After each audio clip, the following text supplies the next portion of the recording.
ఆ 2వ తారీఖు కోడూరు కమలాకర్ రెడ్డి గారు ఏదైతే వేమిరెడ్డి ప్రభాకర్ రెడ్డి గారి ఆధ్వర్యంలో నారా చంద్రబాబు నాయుడు గారి సమక్షంలో తెలుగుదేశం పార్టీ రావాలా నిర్ణయం తీసుకోవటం స్థానిక ఎమ్మెల్యేగా మనస్ఫూర్తిగా ఆహ్వానిస్తూ ఉన్నా.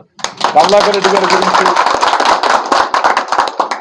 కోడూరు కమలాకర్ రెడ్డి గారి గురించి ఒక్క మాటలో చెప్పాలంటే అనేక సంవత్సరాలుగా రాజకీయాల్లో తాను జిల్లా రాజకీయాల్లో ఎంత క్రియాశీలక పాత్ర పోషించినా అంతిమంగా కోడూరు కమలాకర్ రెడ్డి గారి చూపంతా కూడా కోడూరుపాడు, నవలాకులతోట, నారాయణరెడ్డిపేట, 1వ డివిజన్, 2వ డివిజన్ ఆ ప్రాంతాల అభివృద్ధికి ఏం చేయాలా, ప్రజాప్రతినిధుల వద్ద అనేక విధాలుగా వెంటబడి, ఉదాహరణకి నేనే అధికార పార్టీ ఎమ్మెల్యేగా ఉన్నా, నా వెంటబడి ఒక కరెంటు సబ్స్టేషన్ కావచ్చు, మరోటి కావచ్చు, అంతకుముందు ప్రభుత్వంలో కూడా ఆ రోడ్లు కావచ్చు, 1 కాదు 2 కాదు 3 కాదు, శ్మశాన వాటికలు కావచ్చు, ఏదైనా సరే నిరంతరం వెంటబడి, ఎమ్మెల్యేల వెంటబడి మా ప్రాంతానికి ఈ శ్మశాన వాటికి కావాలా, మా ప్రాంతానికి ఈ రోడ్డు కావాలా, మా ప్రాంతానికి ఈ డ్రైన్ కావాలా, మా ప్రాంతానికి కరెంట్ సబ్స్టేషన్ కావాలా, మా ప్రాంతంలో రైతులు దీనివల్ల ఇబ్బంది పడుతూ ఉన్నారు,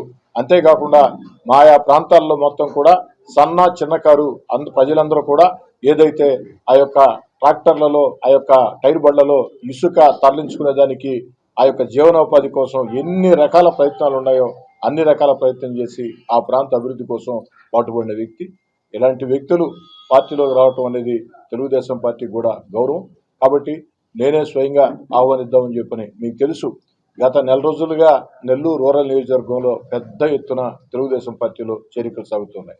వాడవాడల వివిధ పార్టీ నాయకులు, ప్రజా సంఘాలు, తటస్థులు, ముఖ్యంగా అధికార పార్టీ వైఎస్ఆర్ కాంగ్రెస్ పార్టీ ముఖ్య నేతలు, కీలక నేతలు, డివిజన్ నేతలు, పోలింగ్ బూత్ స్థాయి నేతలు, కార్యకర్తలు పెద్ద ఎత్తున తెలుగుదేశం పార్టీలో చేరుతూ ఉన్నారు. నాకు ఈరోజైతే చాలా చాలా సంతోషంగా ఉంది. అదేవిధంగా మరో మాట కూడా మీడియా ముఖంగా చెప్తూ ఉన్నా, మీకు గతం నుంచి చెప్తూ వచ్చాను, నెల రోజుల నుంచి. వచ్చే నెలలో చాలా పెద్ద ఎత్తున చేరికలు ఉన్నాయి. సీనియర్ నేతలు, ముఖ్య నేతలు చాలా మంది చేరబోతున్నారు. ఎల్లుండి మరో ప్రముఖ నేత కూడా వైఎస్ఆర్ కాంగ్రెస్ పార్టీ రాజీనామా చేసి, మీరందరూ కూడా దీన్ని నోట్ చేసుకోవచ్చు, రికార్డ్ చేసుకోవచ్చు. ఎల్లుండి నెల్లూరు రూరల్ నియోజకవర్గంలో మరో వైఎస్ఆర్ కాంగ్రెస్ పార్టీ ముఖ్య నేత కూడా పార్టీకి రాజీనామా చేసి తెలుగుదేశం పార్టీలో చేరబోతున్నారు. ఈ చేరికలు నిరంతరం కొనసాగుతాయి.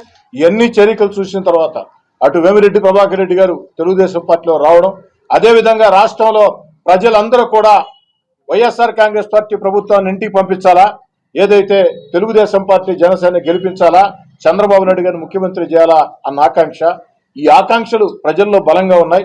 ఆ యొక్క ఆకాంక్షలు ప్రజల్లో బలంగా ఉండడంతో పాటు ఈనాడు వేమిరెడ్డి ప్రభాకర్ రెడ్డి గారు లాంటి వ్యక్తులు ఈ యొక్క ఏదైతే తెలుగుదేశం పార్టీలో రావటం అది మరింత ఉత్సాహాన్ని ఇస్తుంది. 100% నెల్లూరు జిల్లాలో 10కి 10 అసెంబ్లీ స్థానాలు, 2 పార్లమెంటు స్థానాలు తెలుగుదేశం పార్టీ చరిత్ర ఎరుగని మెజార్టీతో గెలవబోతుంది. నెల్లూరు రూరల్ నియోజకవర్గంలో చరిత్ర చూడని మెజార్టీ. 2009లో నెల్లూరు రూరల్ నియోజకవర్గం ఏర్పాటైంది. 2009లో కానీ, 2014లో కానీ, 2019లో కానీ రాని అతి పెద్ద మెజార్టీ, భవిష్యత్తులో కూడా రాని అతి పెద్ద మెజార్టీ ఈ 24 ఎన్నికల్లో నెల్లూరు రూరల్ నియోజకవర్గంలో తెలుగుదేశం పార్టీ రాబోతుంది.